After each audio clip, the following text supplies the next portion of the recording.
Adolf faced profound challenges from the very beginning of his life, experiencing the heartbreak of losing 3 older siblings in infancy.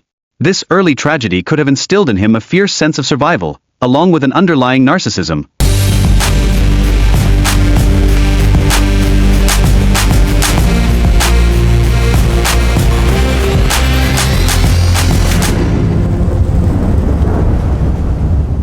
Particularly as he became his mother's sole surviving child. Continuing on, the environment at home was far from nurturing. Alois Hitler, Adolf's father, imposed strict and abusive discipline, creating a household fraught with tension and violence. This tumultuous upbringing deeply shaped Adolf's character and likely sowed the seeds for his future behavior. As Adolf pursued his artistic dreams in Vienna, he encountered rejection, which not only reflected the harsh realities of his ambitions but also echoed his struggles with self-worth.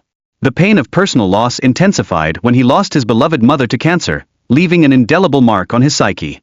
With his parents gone, Adolf found himself grappling with financial instability, which pushed him into menial jobs and led him to sell his artwork as mere decor rather than to galleries. This necessity highlighted the stark contrast between his aspirations and the lack of recognition he received for his talent. Hitler's experiences during World War I transformed him in profound ways. He faced wounds both physical and psychological, possibly suffering from PTSD, which would later contribute to severe behaviors and radical political views. The trauma of war likely altered his perception, particularly regarding Germany's defeat. Upon his return to Munich after the war, the city was a cauldron of political chaos. Hitler immersed himself in this turmoil, joining the German Workers' Party and exploring the intersection of socialist and nationalist ideologies. This dynamic period would shape his future as a leader, creating ripples that would echo through history. Moreover, the political landscape of interwar Europe revealed surprising similarities between the far-right and far-left movements. Both factions shared anti-capitalist sentiments and populist rhetoric, which made Hitler's ideological shifts less shocking and highlighted the climate of discontent. Fueled by a vehement opposition to the Treaty of Versailles, Hitler's nationalist rhetoric gained momentum. He envisioned a grand German empire that stretched into Eastern Europe, driven by ambitions that extended well beyond mere revenge against the victors of World War I. The failed beer hall putsch emerged as a critical turning point for Hitler, unexpectedly thrusting him into the media spotlight. This pivotal moment led him to re-evaluate his strategies, prompting a shift toward pursuing power through the parliamentary system instead of outright rebellion. Adding to the complexity of his rise, the influence of Charles Darwin's theories on racial ideologies presented claims of inherent superiority among races. This misinterpretation of scientific principles further justified the emerging eugenics movements, shaping societal perspectives in dangerous ways. Hitler's ideological framework was also deeply rooted in long-standing German cultural attitudes towards race, especially concerning Jewish communities. This cultural backdrop intensified the nationalist fervor that surged in post-World War I Germany, setting the stage for future atrocities. Within the Nazi Party, internal power struggles unfolded, particularly between Hitler and the Strasser brothers.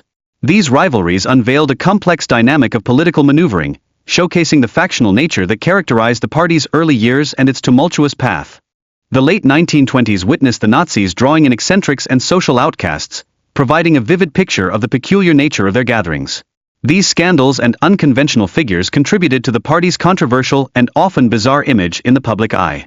As the Great Depression swept through Germany, it created fertile ground for the Nazis to exploit the bitterness and resentment of the populace. Their message resonated deeply with a society in turmoil, leading to a remarkable surge in their popularity during this bleak economic period.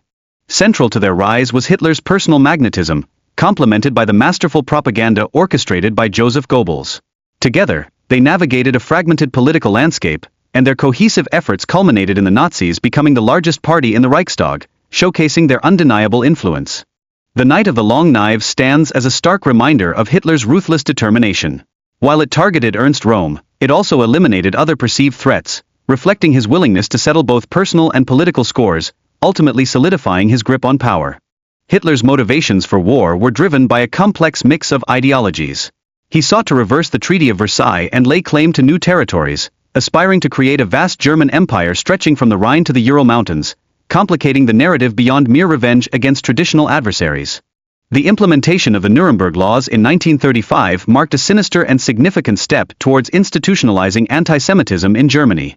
This pivotal legislation laid the foundation for the systemic discrimination that would culminate in the horrors of the Holocaust. Ian Kershaw suggests that Hitler possessed a limited personality with few interests beyond politics. This singular focus allowed him to exploit the existing societal tensions, illustrating how his rise was more a product of context than individual merit, emphasizing the role of circumstances in shaping history. Delving into his personal life, Hitler's relationship with Eva Braun reveals complexities intertwined with his political ambitions. Her attempts at suicide to gain his affection underscore a tumultuous relationship, culminating in a marriage that took place just days before their tragic deaths in 1945. The Munich Agreement of 1938 epitomizes the strategies of appeasement employed by European leaders like Chamberlain. Their underestimation of Hitler's ambitions paved the way for territorial expansions that would reshuffle the geopolitical landscape of Europe, a reality that is often scrutinized through the lens of historical hindsight. The rise of fascism during the Great Depression polarized political ideologies in Europe, creating an environment ripe for manipulation. This backdrop profoundly influenced the decisions made by leaders across the continent, reflecting the urgency of the times. Mussolini's relationship with Hitler shifted from initial caution to a more opportunistic alliance, embodying the fragile nature of political partnerships in Europe. Their interactions often hinted at deeper strategic interests, transcending mere ideological similarities. Assassination attempts against Hitler shed light on the internal dissent brewing within Germany, starkly highlighting the precariousness of his leadership. These attempts indicated that opposition to his regime was continuing to grow, even before the war reached its full scale. Churchill's ascent to prime minister marked a turning point, limiting opportunities for peaceful negotiations with Germany. His resolute warnings about the dangers posed by the Nazis shaped Britain's wartime strategy and ultimately fueled the resistance against Hitler's regime. Operation Barbarossa emerged as a pivotal and ambitious campaign against the Soviet Union, showcasing Hitler's grave miscalculations. His underestimation of Russian resilience, along with the harsh winter conditions, ultimately contributed to devastating losses for the German forces. The relentless winter of 1941 would exacerbate the challenges faced by German troops on the Eastern Front. With inadequate supplies, the casualties mounted, starkly illustrating the consequences of Hitler's flawed decision-making during this critical period. The strategic significance of the Wolf's Lair cannot be understated, serving as Hitler's central command during crucial phases of the war. This heavily fortified location housed key Nazi leaders and played a vital role in shaping military decisions during a time of unprecedented conflict.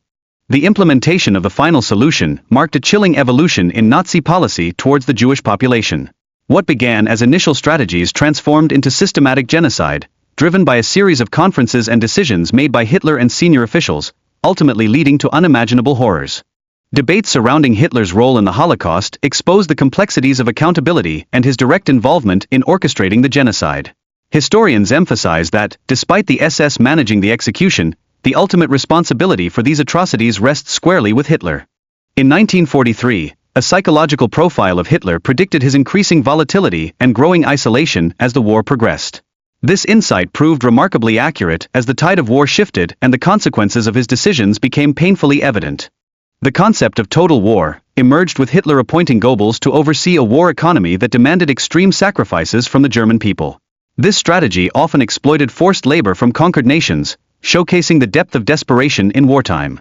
As military setbacks mounted, Hitler's erratic behavior became increasingly pronounced, leading him to scapegoat his generals for defeats. This marked a pivotal shift in his leadership style, revealing an unwillingness to accept responsibility for the war's dire consequences. The construction of the Atlantic Wall represented a defensive measure reflecting Hitler's awareness of the shifting dynamics of war. However, despite its heavy fortifications, it ultimately failed to prevent the Allied advances that would reshape the conflict's trajectory. As the Allies advanced in late 1944, Hitler's retreat to Berlin symbolized a desperate defense of Germany's capital.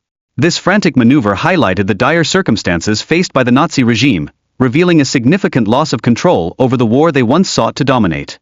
In the chaotic final weeks of the war, Hitler dismissed his ministers, placing blame on them for Germany's impending downfall.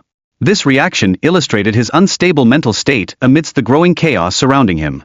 On April 29, 1945, Hitler finalized his last will, outlining the succession of leadership while reflecting his deep paranoia about betrayal from those closest to him.